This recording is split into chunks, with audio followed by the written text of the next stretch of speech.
இறையேசுவில் பிரியமுள்ள சகோதர சகோதரர்களே, ஆண்டவர் கொடுத்த இந்த புதிய நாளுக்காக நன்றி கூறுவோம். ஆகஸ்ட் 26 புதன்கிழமை. இன்றைய நற்செய்தி புனித மத்தேயு எழுதிய நற்செய்தி அதிகாரம் 23, திருவசனங்கள் 27 முதல் 32 முடிய.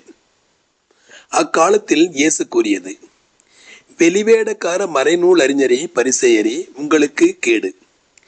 ஏனெனில் நீங்கள் வெள்ளையடித்த கல்லறைகளுக்கு ஒப்பானவர்கள். அவை புறம்பே அழகாக தோற்றமளிக்கின்றன, அவற்றின் உள்ளேயோ இறந்தவர்களின் எலும்புகளும் எல்லா வகையான அழுக்குகளும் நிறைந்திருக்கின்றன. அவ்வாறே நீங்களும் வெளியே மக்களுக்கு நேர்மையாளராக தோற்றமளிக்கிறீர்கள், ஆனால் உள்ளேயோ போலித்தனமும் நெறிகேடும் நிறைந்தவர்களாக இருக்கிறீர்கள். வெளிவேடக்கார மறைநூல் அறிஞரே, பரிசேயரே, உங்களுக்கு கேடு! ஏனெனில் நீங்கள் இறைவாக்கினர்களின் கல்லறையை கட்டுகிறீர்கள், நேர்மையாளர்களின் நினைவு சின்னங்களை அழகுபடுத்துகிறீர்கள்.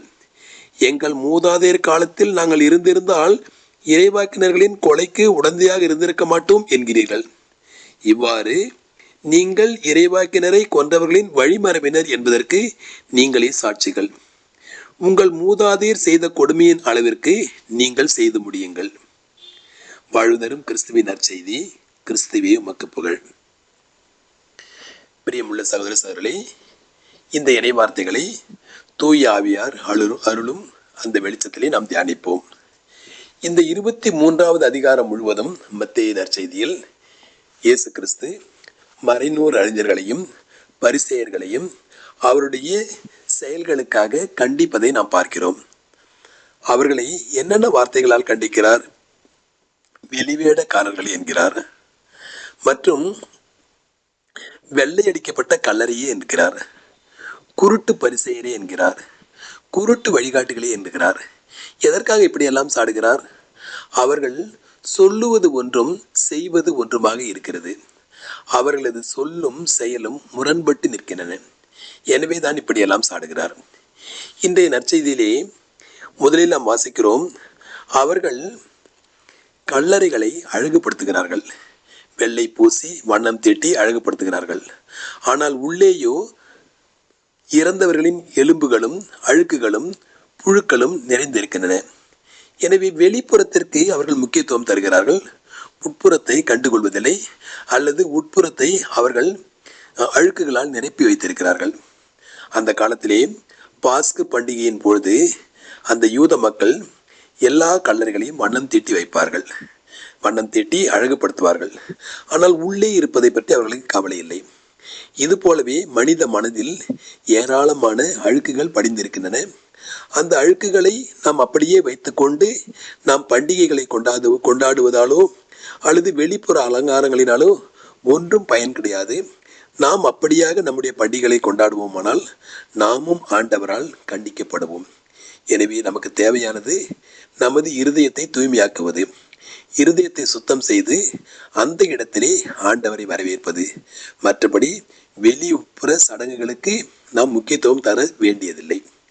தொடர்ந்து ஆண்டவர் கூறுகிறார், அவர்கள் தங்களது மூதாதையர்களை கண்டிக்கிறார்கள். எப்படி கண்டிக்கிறார்கள்? எங்கள் மூதாதையர் இறைவாக்கினரை கொன்றார்கள், நாங்கள் அந்த காலத்தில் வாழ்ந்திருந்தால் அவர்களை கொண்டிருக்க மாட்டோம்.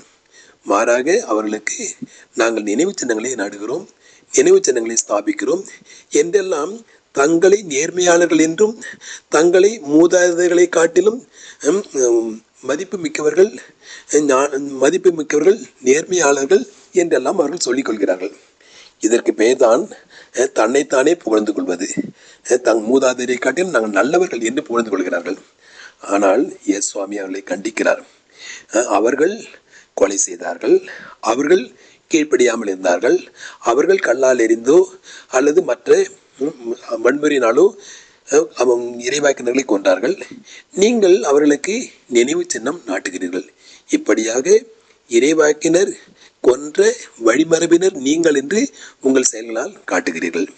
எனவே நாம் இன்று சிந்திப்போம், ஆண்டவர் இந்த நேரத்திலே நம்மத்தில் இருந்தால் நம்மை எப்படி அழைப்பார்? நம்முடைய சொல்லும் நம்முடைய செயலும் ஒன்று போல இருக்கிறதா?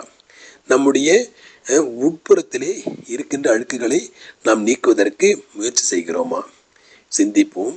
ஆண்டவர் நம்மை பார்த்து கடிந்து கொள்ளாத வண்ணம், நம்மை பார்த்து எரிச்சலோடு பேசாத வண்ணம் நாம் முயற்சிப்போம். நம்முடைய வாழ்வால், நம்முடைய செயலால் ஆண்டவருக்கு உகந்தவர்களாக வாழ்வோம். சமாதானம்.